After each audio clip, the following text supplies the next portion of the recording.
के बाद एक बार फिर आपका स्वागत है। अब आपको दिखाते हैं कि आधुनिकता के इस दौर में कैसे गांधी का चरखा आधुनिक हो गया है। अब बात बापू के चरखे की, जो हाईटेक हो गया है। महात्मा गांधी ग्राम उद्योग संस्थान द्वारा बनाया गया चरखा अब सौर ऊर्जा से चलेगा, जिससे ग्रामीणों की आय में इजाफा तो होगा ही साथ रोजगार के नए अवसर भी सृजित होंगे। इसके साथ ही खादी वस्त्रों की लागत में भी कमी आएगी। इसी पर देखिए हमारी ये रिपोर्ट। आत्मनिर्भरता और भारत के स्वतंत्रता संग्राम का प्रतीक माने जाने वाले चरखे का स्वरूप अब आपको नए अवतार में नजर आएगा। ग्रामीण इलाकों में महात्मा गांधी के चरखे को रोजगार का माध्यम बनाने वालों के लिए जल्द ही महात्मा गांधी ग्रामोद्योग संस्थान ने सौर चरखे का निर्माण किया है। इन सौर संचालित चरखों से कपड़े की लागत तो कम होगी ही, साथ ही साथ कम समय में अधिक उत्पादन में मदद भी मिलेगी। गौरतलब है कि सोलर चरखे की मदद से 8 घंटे में 40-45 धागों के गोले तैयार किए जा सकते हैं, जिससे चरखा काटने वालों की आमदनी में खासा इजाफा होगा। Try to minimize the power consumption by redesigning the system, and we reduce the power. After that, we are implementing this solar, okay, such a way that it is going to be economically viable for the poor. Solar चरखे की मदद से उनकी आमदनी 40 रुपए की बजाय 100 रुपए होगी। ग्रामीण क्षेत्रों में ये चरखा लोगों के लिए किसी वरदान से कम नहीं है, क्योंकि ग्रामीण इलाकों में चरखे के इस आधुनिक अवतार की वजह से खास तौर से ग्रामीण महिलाएं अपनी आमदनी में इजाफा कर सकती हैं, क्योंकि सिर्फ एक व्यक्ति ही 2 से 4 चरखों पर नजर रख सकेगा। वहीं महात्मा गांधी ग्रामोद्योग संस्थान के मुताबिक इस प्रणाली के माध्यम से उनका उद्देश्य खादी को आम लोगों का वस्त्र बनाने के साथ ही ग्रामीणों को रोजगार के बेहतर अवसर पैदा करवाना और आर्थिक रूप से मजबूत करना है। Since by introducing this solar, a woman can easily manage 2 to 3 charkas very easily. Okay, as a result, they get more income. These are the 2 advantages of using this one now. बढ़ते आधुनिकता के इस दौर में ये कहना गलत न होगा कि सोलर चरखा ग्रामीणों के लिए किसी वरदान से कम नहीं है, जिससे उनकी आर्थिक हालत में तो सुधार होगा ही, साथ ही ग्रामीण आत्मनिर्भर भी बन सकेंगे। ब्यूरो रिपोर्ट, शुभ समाचार। अब बात करेंगे बदलाव के दौर से गुजर रहे रिक्शों की। हाथ रिक्शा से शुरू हुई इस सवारी ने कैसे बदलाव देखे हैं। इसी क्रम में बंगाल के कूच बिहार के रहने वाले एक शख्स ने एक ऐसा रिक्शा तैयार किया है जो खास तौर से वृद्ध सवारियों के लिए बनाया गया है और उसे नाम दिया गया है ग्रीन एक्सप्रेस। तो चलिए आपको करवाते हैं ग्रीन एक्सप्रेस की सवारी। रिक्शा शब्द सुनते ही सबसे पहले जहन में जो तस्वीर बनती है वो सीधे कलकत्ता ले जाती है। जी हाँ, एक समय ऐसा भी था जब रिक्शे हाथ से खींचे जाते थे। उसके बाद आया साइकिल रिक्शा, जो कि हाथ रिक्शे का एक इम्प्रोवाइज वर्जन था।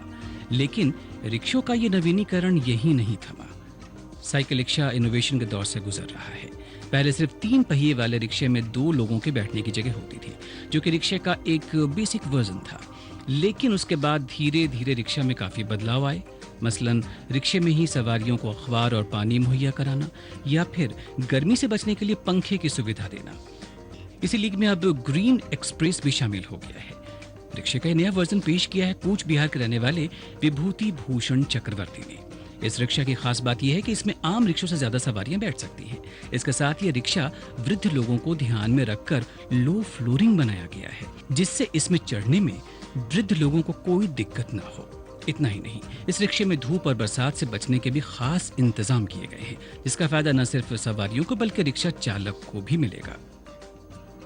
রিক্সাটা হবে প্রথম কথা হলো যে যানজটের ব্যাপার আছে একটা, যেটা আছে। আর রিক্সাতে উঠতে গেলে সাধারণ রিক্সা মানুষের ওঠানামায় খুব অসুবিধা হয়, বিশেষ করে বয়স্কদের ক্ষেত্রে, বাচ্চাদের ক্ষেত্রে বা শাড়ি পরে এই সাধারণ যে প্রচলিত রিক্সা আছে এতে ওঠানামা করা কিন্তু খুব সমস্যা দাঁড়ায়। এই সমস্যাগুলো যাতে না আসে, আর যে রিক্সার চালক তার কথা কিন্তু প্রচলিত যে রিক্সা আছে এখানে চিন্তা করা হয়নি। हमेशा कुछ नया करने की ललक के चलते ही विभूति भूषण चक्रवर्ती इस रिक्शा को बना पाए। यहाँ के लोगों के मुताबिक विभूति भूषण हमेशा से ही कुछ अलग करते आए हैं। इससे पहले भी वो वाटर फिल्टर और पंप जैसी मशीनें बना चुके हैं। विभूति भूषण को अब इंतजार है तो इस रिक्शे के पेटेंट होने का। उन्हें उम्मीद है कि नेशनल इनोवेशन फाउंडेशन उनके रिक्शा को पेटेंट करेगा, जिससे बाजार में ऐसे और रिक्शे उपलब्ध हो पाए।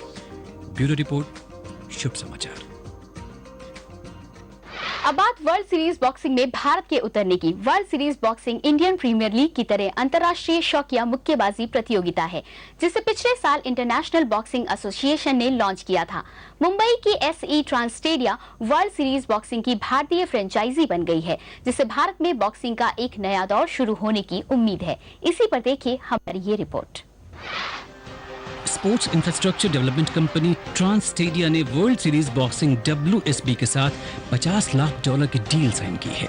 कंपनी ने अपनी टीम के लिए खिलाड़ियों को चयन अभी तक नहीं किया है। कंपनी अभी कोच का चयन करने की तैयारी में है। कोच की नियुक्ति के बाद खिलाड़ियों पर फैसला लिया जाएगा। WSB के मुकाबले में 5 बाउट होते हैं। हर बाउट में 3-3 मिनट के 5 राउंड होते हैं। 5 में सबसे ज्यादा बाउट जीतने वाली टीम को खिताब दिया जाता है। मैच प्रोफेशनल स्टाइल स्कोरिंग के साथ हेडगार्ड या बेस्ट के बगैर खेला जाता है। मुकाबला 5 वर्गों में होता है। वेटम weight 54 kilogram, light weight 61 kilogram, middle weight 73 kilogram, light heavy weight 85 kilogram और हैवी वेट 91 किलोग्राम। इस साल मई में खत्म हुई पहली चैंपियनशिप को पेरिस यूनाइटेड ने जीता। खिताब पर कब्जा जमाने वाली इस टीम को $5 लाख मिले। वर्ल्ड बॉक्सिंग की इस डील के साथ भारत में बॉक्सिंग की संभावनाओं को नया बल मिलेगा, क्योंकि यहाँ इस खेल को न सिर्फ पेशेवर खिलाड़ी बल्कि शौकीन लोग भी खेलते हैं। ब्यूरो रिपोर्ट, शुभ समाचार। बॉलीवुड और फैशन चला साथ साथ। जी हां, बॉलीवुड और फैशन के मेले में एक बार फिर 60 के दशक ने बाजी मारी है। हाल ही में मुंबई में हुए इंडिया इंटरनेशनल ज्वेलरी वीक में ड्रीम गर्ल हेमा मालिनी और दम मारो दम गर्ल जीनत अमान ने अपनी दिलकश अदाओं से वो भूला बिसरा 60 का दशक याद दिला दिया। इसी पर देखिए हमारी ये रिपोर्ट। ज्वेलरी की शौकीन महिलाओं के लिए इस बार का फैशन वीक कुछ नए अंदाज में डिजाइनर ज्वेलरी का कलेक्शन लेकर आया है। अपने कलेक्शन से महिलाओं को लुभाने के लिए डिजाइनरों ने भी कोई मौका नहीं छोड़ा। कुछ ऐसा ही नजारा रहा मुंबई में चल रहे इंडिया इंटरनेशनल ज्वेलरी वीक का। इस बार के फैशन वीक की सबसे खास बात ये रही कि इसमें कई बड़ी फिल्मी हस्तियां लोगों के आकर्षण का केंद्र रही, जिसमें 60 और 70 के दशक की मशहूर अदाकारा हेमा मालिनी, दम मारो दम गर्ल जीनत अमान और शर्मिला टैगोर ने रैंप पर अपने जलवे बिखेरे। महिमा चौधरी, सोनम कपूर और रिया सेन जैसी नई अदाकाराओं ने भी लोगों को अपनी अदाओं से खूब लुभाया। I love jewelry and I've been collecting as much as I could from the time I could afford it. So whatever pieces I have are really special to me and they mark very important moments in my life. अलग-अलग brand के लिए अलग-अलग अभिनेत्रियां ramp पर show करती नजर आईं। जरीन और सिंघम की हीरोइन काजल अग्रवाल ने भी इस शो में 4 चांद लगाए। देवडी से पहचान में आई कल्की ने जब सेनोरिटा पर ठुमके लगाए तो सारा हॉल तालियों से गूंज उठा। सिल्वर स्क्रीन की और भी बहुत सी अदाकाराएं रैंप पर कैटवॉक करती नजर आईं, लेकिन 60 और 70 के दशक का जादू लोगों के सर चढ़कर बोला, जिसे ये कहना गलत न होगा कि 60 और 70 के दशक की खूबसूरती का जलवा आज भी बरकरार है। ब्यूरो रिपोर्ट, शुभ समाचार।